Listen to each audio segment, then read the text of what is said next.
81 bonds, इस topic से question पक्का पक्का पक्का आएगा। इस पूरी स्लाइड से आपके क्वेश्चन पक्का आएगा। आपको बहुत सारी टेस्ट सीरीज में भी इसमें बहुत सारे क्वेश्चंस मिल जाएंगे। क्लियर। अभी क्या है, जो HDFC बैंक है उनकी दुबई ब्रांच में कुछ घोटाला हुआ है, इसलिए ये चीज़ आपके न्यूज़ में आई है। And believe me guys, banking घोटालास आर द बेस्ट घोटालास, बिकॉज किसी का लॉस हो जाता है और लोगों को समझ में भी नहीं आता कि हुआ क्या है, ये 81 बॉन्ड्स क्या है, इनसे घोटाला कैसे हो गया। Let's see.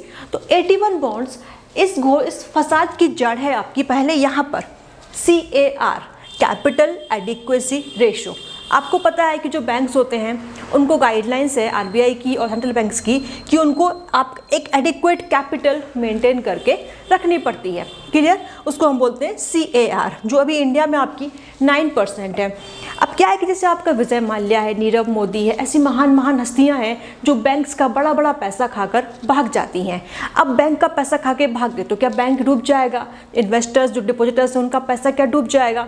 नहीं, बैंक्स को गाइडलाइंस है कि वो एडिक्वेट कैपिटल मेंटेन करके रखें। ठीक है। तो वो कैपिटल आपकी होती है Tier 1 capital and Tier 2 capital. तो यहाँ पर आपकी जो सेंटर स्टेज पर है वो है आपकी Tier 1 कैपिटल। Tier 1 कैपिटल क्या होती है आपकी? कोर कैपिटल बोलते हैं हम इसको बैंक की। ठीक है। ध्यान से आप समझना, यही मेन चीज़ है, कोर कैपिटल बोलते हैं इसको हम। इसमें आपका आता है इक्विटी शेयर कैपिटल, कि वो जो बैंक है जितने भी उसके शेयर हैं उन सब शेयर्स की सबको मिलाकर इकट्ठी वैल्यू कितनी है। ओके। जैसे सपोज SBI है, उसके 1 करोड़ शेयर्स हैं तो सबका एक शेयर का प्राइस आपका 300 रुपये है, तो 1 करोड़ इंटू 300, ये क्या होगी उसकी इक्विटी शेयर कैपिटल, मतलब कितने शेयर्स हैं उनका वैल्यू क्या है। फिर होता है आपका बैंक की अर्निंग्स, जो भी आप बैंक साल भर में अपना कमाता है वो अर्निंग इसमें ऐड कर लेते हैं। फिर है आपका रिजर्व्स, बैंक के पास क्या होते हैं? रिजर्व्स होते हैं, CRR SLR, ये बैंक आपका मेंटेन करके रखता है। तो ये हो गई आपकी Tier 1 कैपिटल और कोर कैपिटल। अब क्या होता है कि जो Tier 1 capital plus Tier 2 capital, ये आपकी एडिशनल कैपिटल होती है, नॉन कोर कैपिटल होती है, कहीं से लोन वगैरह मांग के लाते हैं तो इसमें ऐड कर देते हैं। ठीक है। तो ये कैपिटल आपकी ऊपर हो गई और नीचे आपका आता है रिस्क वेटेड एसेट्स। अब आपको जो बात याद रखनी है कि जो बैंक अपने लोन बांटता है वो बैंक के एसेट्स में काउंट होते हैं, है ना। कि जैसे लोन किसी SBI ने 2000 करोड़ का किसी को लोन दिया तो वो SBI के एसेट्स में जाएगा। ठीक है। जिसको लोन दिया उसकी लायबिलिटी है चुकाने की, पर बैंक का तो क्या है, वो एसेट है।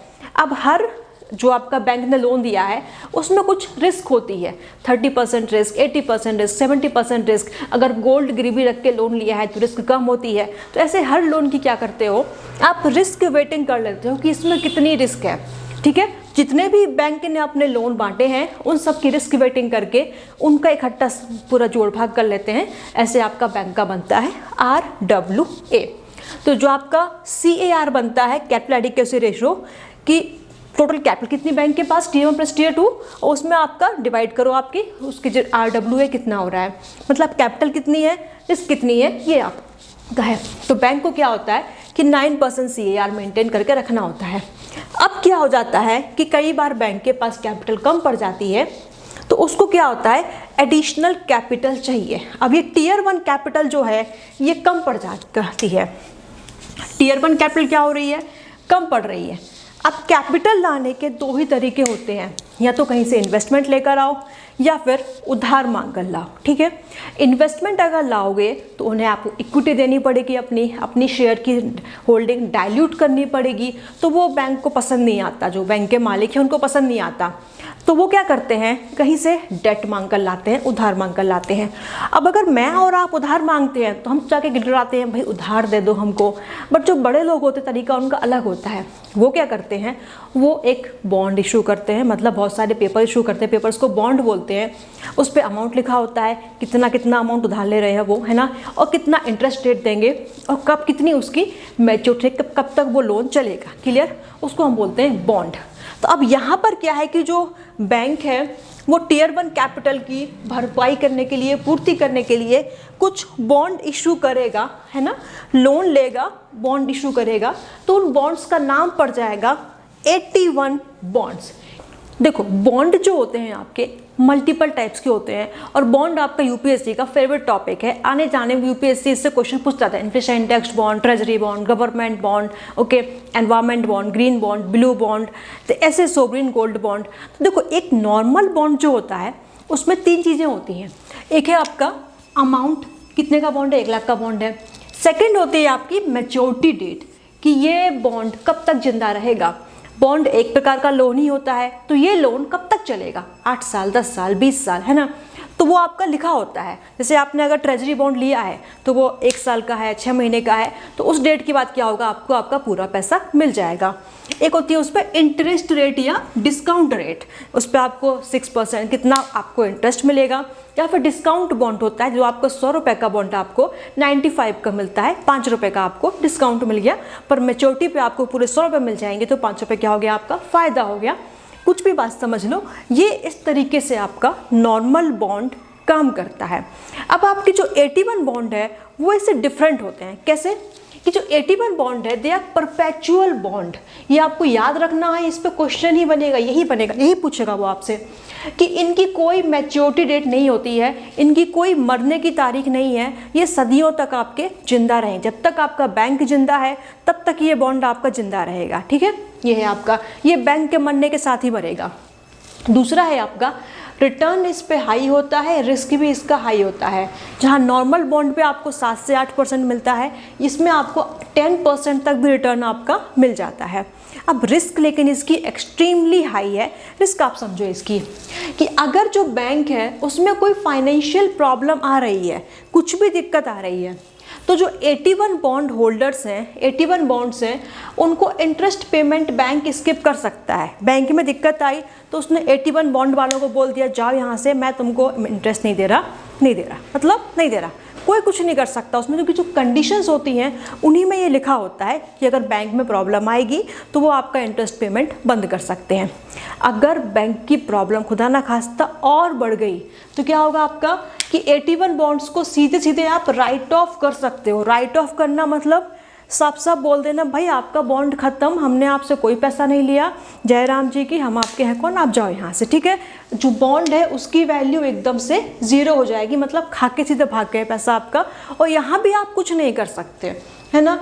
तो और अगर आपका जो बैंक है वो बैंकरप्ट होता है, उसको लिक्विडेट करके पैसा निकाल के देते हैं अगर, तो सबसे पहले पैसा मिलता है आपका डिपॉजिटर्स को, ठीक है। जैसे आपका क्रेडिट स्विस बैंक है आपका, वो आपका अभी ऐसे यूबीएस बैंक ने खरीद लिया उसको, बट अगर कोई भी बैंक आपका डिफ़ॉल्ट होता है तो उससे जो पैसा निकलता है बेच के, पहले आप पेमेंट करते हो डिपॉजिटर्स को, फिर जिन लोगों ने जमा किया है बैंक में पैसा, फिर आप देते हो क्रेडिटर्स को, जिन लोगों ने बैंक को लोन दिया है, और उसके बाद आप देते हो 81 बॉन्ड होल्डर्स को।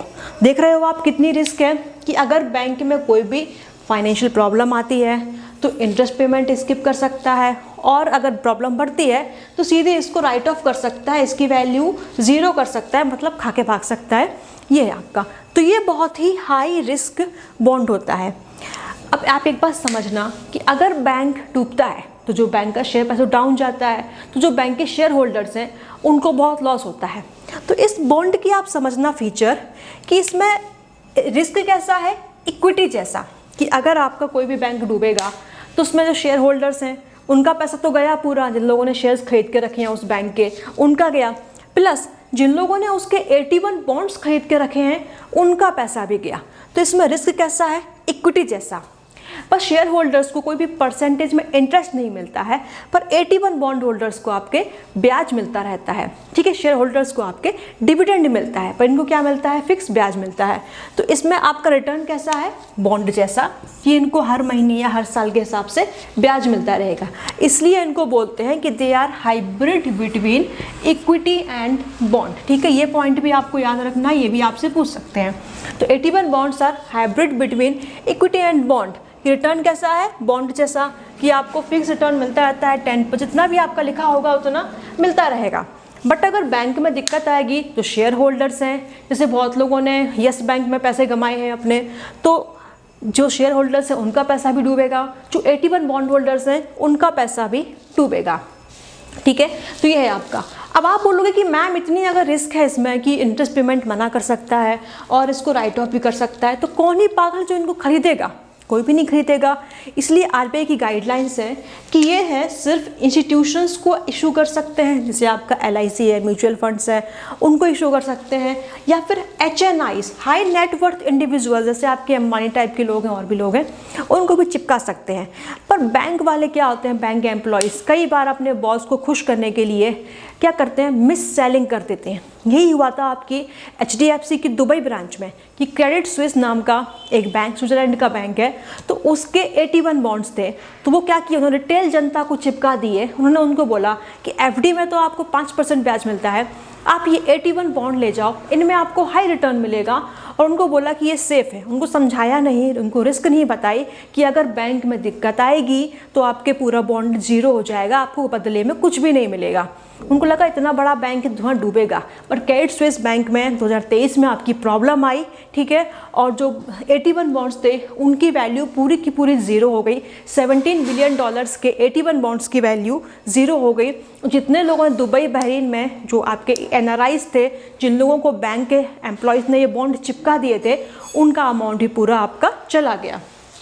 तो इनको आप राइट ऑफ कर सकते हैं बैंक, है ना। जैसे आपका 2020 में आपका यस बैंक में क्राइसिस आई थी, तो अराउंड 8000 करोड़ के 81 बॉन्ड्स क्या कर दिए थे, ज़ीरो कर दिए थे।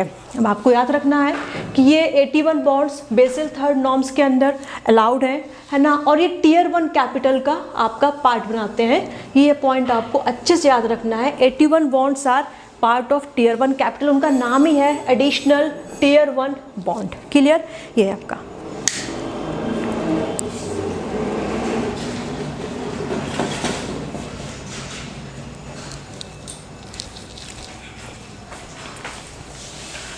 अब एक आपको डाउट आएगा कि मैम ये बॉन्ड्स खरीदेगा कौन?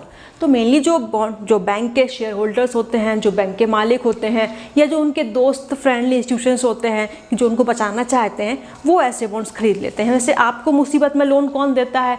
आपके घर वाले, आपके रिश्तेदार।